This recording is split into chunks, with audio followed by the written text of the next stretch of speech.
네, 강프로입니다. 자, 셀트리온 제약 오늘 7% 하락 마감이 됐습니다. 자, 여기 1월 달 들어서 굉장히 큰 폭으로 강세를 보였고, 그리고 저가를 계속해서 높여오는 과정에서 뭘 만들었습니까? 신고가를 만들었죠. 그렇죠. 항상 신고가 이후에는 매물 소화 과정이 나온다. 그래서 제가 고가에서 매수하지 말으라고 이야기를 계속해서 드렸던 겁니다. 자, 근데 지금 7% 하락이 됐기 때문에 그렇죠. 당연히 나와야 되는 조정이 나온 거고, 우린 이 구간에서 굳이 돌파를 확인하지 않고 매수해도 되는 가격대까지 왔다. 하지만 기간은 생각하자. 기간은 최소한의 바닥 확인 과정을 거치고 나서 우리가 매수할 수 있는 가격대를 잡자. 왜 그렇게 제가 이야기를 드리냐면요. 자, 지금 셀트리온 그룹에는 그쵸? 상승할 수 있는 모멘텀이 하나 있죠. 그게 합병입니다. 합병. 그쵸? 일단 1차 합병. 셀트리온이 셀트리온 헬스케어를 합병한다는 내용이 있죠. 그쵸? 이미 진행이 되고 있고요. 그리고 2차 합병으로는 셀트리온 제약. 그쵸? 이쪽으로 합병이 되고 있는 지금 정확하게 일정 공개가 된 건 아니에요. 근데 합병을 하고자 하는 의지가 그 서정재 대장으로부터 명확하게 나온 부분이 있습니다. 근데 제가 이야기를 드리고자 하는 건 그겁니다. 합병 때문에 주가가 올라가는 게 아니라 제약주가 움직일 때가 됐다. 지금 제약주 중에서 셀트리온만 강한 게 아니에요. 그렇죠? 자, 그 내용에 대해서 제가 한번 이야기를 드려볼게요. 자, 보세요. 레고캠 바이오 어떻습니까? 신고가예요. 그렇죠? 이건 시가총액이 작은 거 아니에요? 맞아요. 맞습니다. 시가총액이 여기 셀트리온 제약보다는 작아요. 그렇죠? 그리고 뭐 10조 이상 가는 뭐 셀트리온이나 뭐 그런 것처럼 뭐 규모가 굉장히 큰 기업은 아닙니다. 하지만 시가총액이 1조 이상 되고 적자 기업이다. 자, 제가 적자라고 강조를 드린 이유는 자, 주식시장에서 흑자를 보고 있잖아요. 그러면 실적 기대감을 계속해서 충족시켜줘야 됩니다. 왜? 주가가 올라가는 과정에서 반드시 미래 가치를 반영하기 때문에 그렇습니다. 그러면 레고캠바이오는 적자 기업인데도 불구하고 지금 시가총액이 그쵸? 오늘 종가 기준에서 1조 5,697억에 마감이 됐습니다. 근데 고가 대비해서 떨어진 부분이 있고 최근에 올라온 부분이 있죠. 올라온 부분을 거의 한 여기서 50% 정도 감액을 한다고 하더라도 최저가 기준에서 그쵸? 1조 가까운 시가총액을 형성하고 있다. 근데 적자다. 조 단위의 시가총액을 형성하고 있는 기업이 적자다. 이게 말이 됩니까? 근데 내용을 확인해 보잖아요. 개별 모멘텀이 있어요. 얀센에 2.2조짜리 그쵸? 기술 수출에 성공을 했습니다. 자, 2.2조의 수출을 했다는 건 시장에서 1조 가까운 적자 기업의 이 평가를 인정해 준 게 가지고 있는 기술력에 대해서 시장의 평가치가 인정을 해줬다는 게 되는 겁니다. 자, 이것처럼 이것뿐만이 아니에요. 지금 제약주 중에서 굉장히 큰 수급의 변화가 나오고 있습니다. 보세요. 종근당 같은 경우에도 마찬가지예요. 그렇죠? 어떻습니까? 오늘 빠지기는 했지만 그동안 계속해서 신고가 구간에서 이격을 높여오고 있던 그런 상황이었습니다. 자, 그런데 그 중에서 대장은 어디예요? 셀트리온 제약 그리고 HLB 그렇죠? 시가총액이 가장 크죠. 이런 종목들이 하락을 하고 있다 보니까 뒤따라오던 종목들에 대한 움직임이 그렇죠? 먼저 조정폭을 키웠고 그리고 조정 구간이 조금씩 커지고 있는 겁니다. 그런데 이런 모든 종목들이 다 신고가 구간에서 조정을 받고 있다는 거예요. 자, 보면 한올 바이오 파마 자, 보세요. 어때요? 신고가 구간에서 떨어지고 있죠. 그렇죠? 그런데 개별적인 모멘텀은 다 다릅니다. 종근당도 마찬가지예요. 1.7조짜리 기술 수출 계약에 성공을 했고요.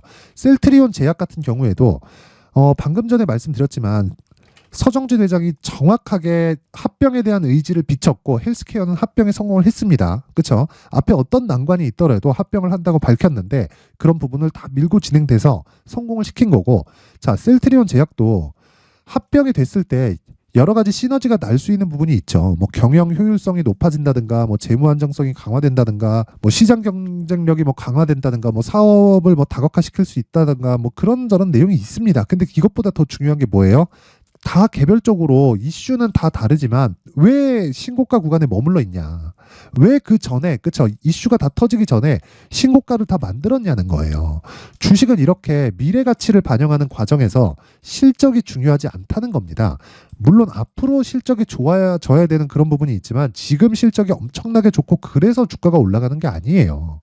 그렇죠? 그래서 지금 제약주는 무조건 매수해야 되는 구간이 있지만 철저하게 가격적인 부분을 내가 체크해서 매매를 해야 된다. 그렇죠? 하지만 제약주를 셀트리온 제약뿐만 아니라 그렇죠? 셀트리온 제약의 대장이에요. 지금 여기를 가지고 우리가 제약주 내에 그렇죠? 그 포트폴리오를 구성하는 그 과정을 거쳐야 됩니다. 그게 가격 전략이다. 그렇죠? 제가 다시 한번 이야기 드리겠습니다. 개별적인 내용보다 더 중요한 게 제약주가 전체적으로 움직임을 갖춰가고 있다는 거고 작년에 2차 전지를 한번 생각해 보세요. 어떻습니까? 에코프로 움직여, 포스코 퓨처인 움직여, 그쵸? 에코프로 BM 움직여, 포스코 DX 움직여. 2차 전지 관련주들 다 움직이죠. 첫 번째 양극재, 그 다음 리튬, 그 다음 공장 증설 다 같이 가잖아요. 그러면서 몇 배 갔어요. 에코프로 15배, 평균 따지면 그러니까 평균치 따지잖아요. 한 5배 나왔을 겁니다. 코스모 신소재, 코스모학 다 전부 다 급등하잖아요. 이게 이렇게 그룹이 형성되어 있어야 돼요. 그래야 주가가 이렇게 진짜 큰 폭으로 강세를 보일 수 있는 겁니다. 그 부분 반드시 기억하시고, 지금 중요한 건 셀트리온 제약을 얼마에 잡아야 될지. 이거 너무 많이 막 떨어지게 기다리잖아요. 그럼 못 삽니다. 철저하게 내가 2주 안에 떨어질 걸 기다리는 게 아니라 이격만 좁히면 돼요. 이격. 그렇죠? 이평선거의 이격만 좁혀서 진행을 하면 되고, 이 구간에서 내가 2주 안에 수익 볼 수 있는 가격대를 찾자. 이게 핵심 사항입니다. 자, 그럼 그 가격에 대해서 얼마에 잡아야 되는지, 그리고 보유 기간을 어떻게 진행해야 되는지, 그 부분에 대해서 제가 이야기를 드리기 전에 제가 연초, 그쵸? 지금 1월 달이기 때문에 연초 이벤트에 대해서 제가 안내 말씀을 드리고 가겠습니다. 자, 옆에 보이시는 내용은요, 강프로의 무료 소통방입니다. 특징점 2가지가 있다. 첫 번째, 무료로 진행한다. 그리고 두 번째, 신고가 매매만 진행한다. 제가 셀트리온 제약에 대해서 집중하고 있는 이유도 신고가 종목이기 때문에 그렇고요. 그리고 무엇보다, 자, 그것 딱 보시면 됩니다. 신고가 종목에서 시장 주도주가 발생한다. 하지만 내가 공략하는 모든 신고가 종목이 주도주가 되는 것은 아니다. 그렇죠? 모든 종목이 막 하루에 막 10%, 20%씩 터지는 게 아니에요. 하지만 신고가 종목에서 주도주가 발생한다는 건 팩트예요. 지금까지 다 증명이 된 겁니다. 그렇죠? 자, 그러면 어떻게 신고가 이 매매를 했을 때 최대한 그 확률을 높일 수 있을지 그 부분에 대해서 확인해 볼게요. 자, 보세요. 자, 오늘도 보시면 1월 8일, 그렇죠? 정확하게 이스트 소프트, 그렇죠? 시장가 매수, 그냥 장 시작 전에, 그렇죠? 주문 넣어라, 그렇죠? 시장가로, 시가에 그냥 바로 그냥 사라는 거죠. 이스트 소프트 오늘 상한가 마감했습니다. 그리고 그 밑에 1월 8일 시장가 매수 에코프로 머티리얼즈, 그렇죠? 오늘 에코프로 머티리얼즈만 한번 볼게요. 에코프로 머티, 자, 오늘 7% 강세 마감. 근데 오늘 시가는 떠서 출발한 게 아니에요. 뜨는 것도 중요하지만 눌림목 구간에서 매수를 해야 되는 것도 있습니다. 눌림목 구간에서 매수해야 되는 건 대형주가 뒤에서 베이스가 되어 있을 때. 에코프로 머티리얼즈 누가 받치고 있어요? 에코프로 BM. 그렇죠? 그래서 에코프로 BM을 언제 공략했어요? 1월 5일. 언제? 장중에. 그렇죠? 근데 이건 뭐예요? 신고가 종목이 아니에요. 그래서 장중에 매매를 한 겁니다. 그렇죠? 근데 신고가 종목은 어떻게 해요? 무조건 장 시작 전에 주문을 넣는다. 그렇죠? 무조건 장 시작 전에 주문을 넣는다. 에코프로 머티리얼즈, 이스트 소프트 마찬가지예요. 그랬을 때 어때요? 하루에 둘 다 10% 이상의 수익 구간에 들어갈 수 있다는 겁니다. 자, 보세요. 에코프로 머티리얼즈 시가 마이너스 2.5, 그리고 종가 7.5, 10% 정도의 수익 구간. 아까 전에 제가 말씀드렸죠. 모든 종목이, 그렇죠? 모든 종목이 뭐 하루에 뭐 10% 터지고 20% 터지고 상한가 가고 이런 건 아니에요. 하지만 시장의 주도주가 되는 건 모두 신고가 구간에서 탄생을 합니다. 그래서 제가 신고가에 대해서 집중을 하고 있는 겁니다. 자, 그래서 자꾸 막 내가 막 매매하는 과정에서 막 고가에 물리고 막 손절하고 막 그러시는 분들이 있으면 이번 기회에 소통방으로 들어오세요. 무료로 진행을 하고 있습니다. 그런데 딱 500분까지만, 그쵸? 500분까지만 제가 추가적으로 모실 예정이고요. 무료로 진행을 하지만 한 가지 내용이 필요합니다. 구독과 좋아요 부탁드리고요. 상단에 있는 전화번호로 참여라고 문자를 보내주시면 제가 소통방 입장 링크를 순차적으로 공유를 해드리도록 하겠습니다. 자, 연초 이벤트 하나 더 나갑니다.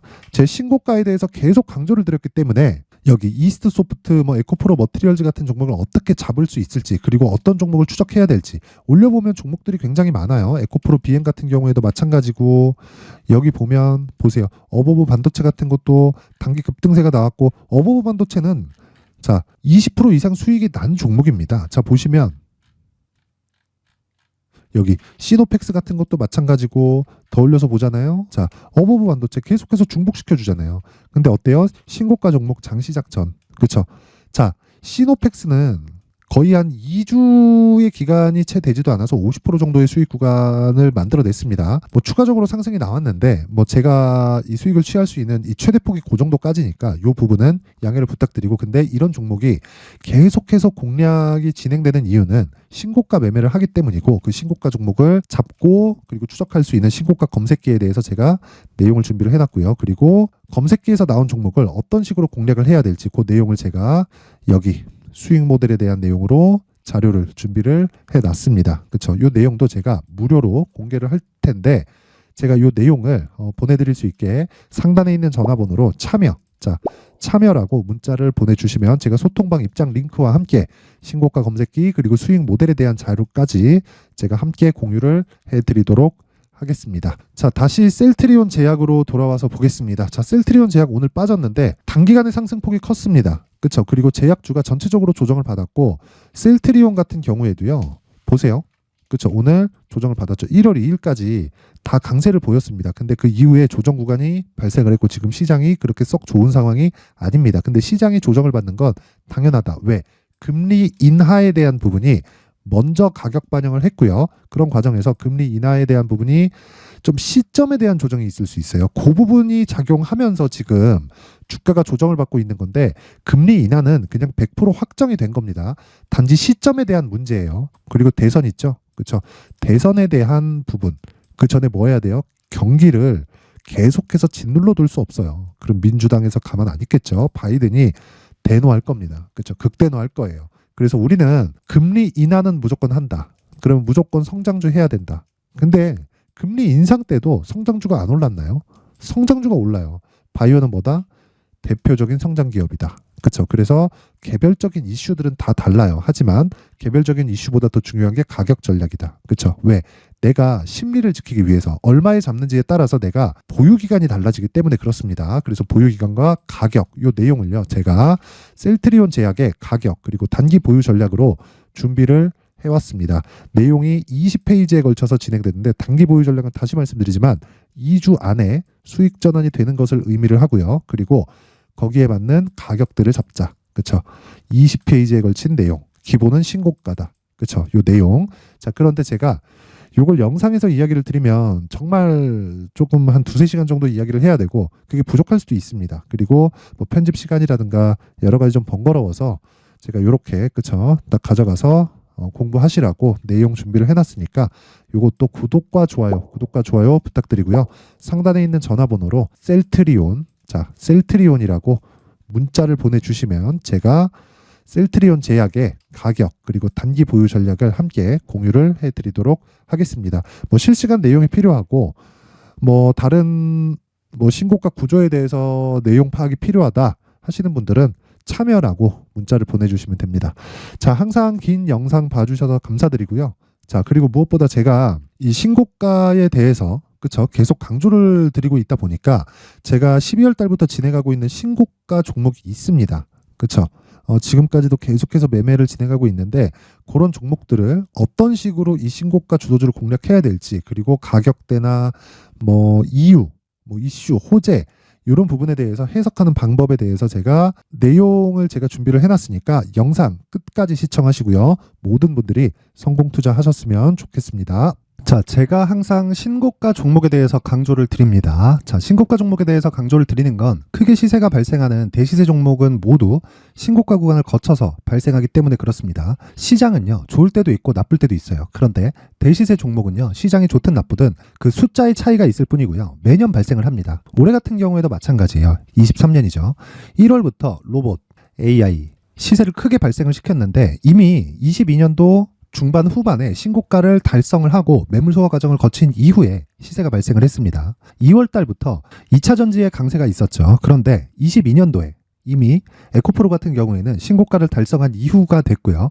대장주가 강한 움직임을 보이다 보니까 그리고 나서 에코프로 PM 그리고 관련된 종목들이 강하게 시세를 내는 시작점이 만들어졌습니다. 3월부터는 그렇죠. 삼성전자와 하이닉스의 강한 움직임이 발생하기 시작했고요. 그러면서 한미반도체가 신고가를 달성을 했고 매물 소화 과정을 대략 한 2달 정도 거친 이후에 추가적으로 시세를 발생을 시켰습니다. 자, 어떤 종목이든 신고가를 거치면서 대시세 구간으로 들어간다는 거고 이런 대시세 종목에는 신고가라는 내용을 이해했을 때 이런 상황을 만들 수가 있는데 자, 보세요. 22년 11월 21일 날 정확하게 레인보우 로보틱스를 시작을 했고요. 이때 당시에 레인보우 로보틱스의 가격은 33,800원이었습니다.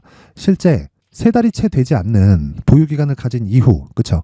한 100% 정도의 수익 실현을 할 수가 있었고요. 그 이후에 추가적인 상승이 나왔지만 내가 매수를 잘 했기 때문에 보유기간을 최소한으로 줄여서 가더라도 충분한 수익이 발생을 했다는 겁니다. 언제든지 저가를 잡을 수 없고 고가를 잡을 수 없기 때문에 내가 강조를 해야 되는 건 신고가 이후에 매수하는 구간, 그리고 첫 번째 수익 구간만 먹더라도 다음 종목으로 이동을 할 수 있다는 거죠. 실제 그리고 나서 3월 달에 반도체 종목에 대해서 계속해서 제가 강조를 드렸었고, 그런 이후에 매물 소화 과정을 거치고 5월 달부터 반도체 공략을 시작한 결과, 그쵸? 3달이 채 되지 않아서 ISC 그리고 한미 반도체까지 100%에 달하는 수익 실현에 성공을 했습니다. 그래서 계속해서 강조를 드리는 거예요. 시장은요, 좋을 때도 있고 나쁠 때도 있어요. 그런데 대시세 종목은 숫자의 차이가 있을 뿐이고요. 매년 발생을 한다는 거고 분기별로 나오게 됩니다. 물론 이런 종목을 모두 다 잡을 수는 없지만 지금 같은 경우에는요, 두 가지 내용으로 구분이 가능합니다. 첫 번째, AI 반도체 쪽으로 들어가야 되고요. 그리고 또 한 가지, 내년 4월에 있을 총선 테마가 지금부터 준비되어 있어야 된다는 거죠. 물론 이 두 종목 모두 신고가 종목에 있는 종목을 공략해야 되기 때문에 신고가 구간에서 매매를 해야 된다는 건 어떤 상황에서든 불변의 진리라고 보시면 됩니다. 자, 그래서 제가 AI 반도체 관련된 종목들은 강프로의 소통방에서 같이 공개를 하도록 하겠고요. 4월 달에 있을 총선을 대비한 대시세 종목은요, 이렇게 준비를 해왔습니다. 자, 내용을 한번 보시면, 그쵸? 큰 폭의 하락을 거친 이후에 장기간 횡보 구간을 거쳤고, 그리고 최근에 들어서 신고가를 만들어냈죠. 이후에 추가적으로 상승이 나오는 구간을 만들기 위해서 눌림목 구간에 있는 그런 상황이고요. 지금은 매집 구간에 있다고 보시면 됩니다. 자, 장기간 매집이 중요한가, 단기간 매집이 중요한가, 이런 부분에 대해서는 모두 무시하셔도 되고, 무엇보다 신고가를 갔다는 것 자체, 그리고 변하지 않는 총선 스케줄을 본다면요, 지금부터 내용을 준비를 하셔야 되고 매집 구간으로 계속해서 삼고 있어야 됩니다. 자, 지금부터 물량을 잘 모아 가시면 정말 크게 수익은 낼 수 있는 매매를 할 수 있다라고 이야기를 드릴 수 있기 때문에 이 종목이 어떤 종목인지 잘 받아가서 결과적으로 큰 수익을 볼 수 있는 이런 매매를 해보고 싶어 하시는 분들이 계시면요, 구독과 좋아요 부탁드리고요. 그리고 상단에 제 전화번호 확인해서 대시세라고 문자 보내주시면 되고요. 대시세라고 문자 보내주시는 분들에 한해서만 제가 어렵게 찾아놓은 이 종목을 모든 분들에게 다 공유를 해드리도록 하겠습니다. 내년 총선은 바뀌지 않은 스케줄이기 때문에 이 종목 꼭 받아가서 모든 분들이 큰 수익 내셨으면 좋겠습니다.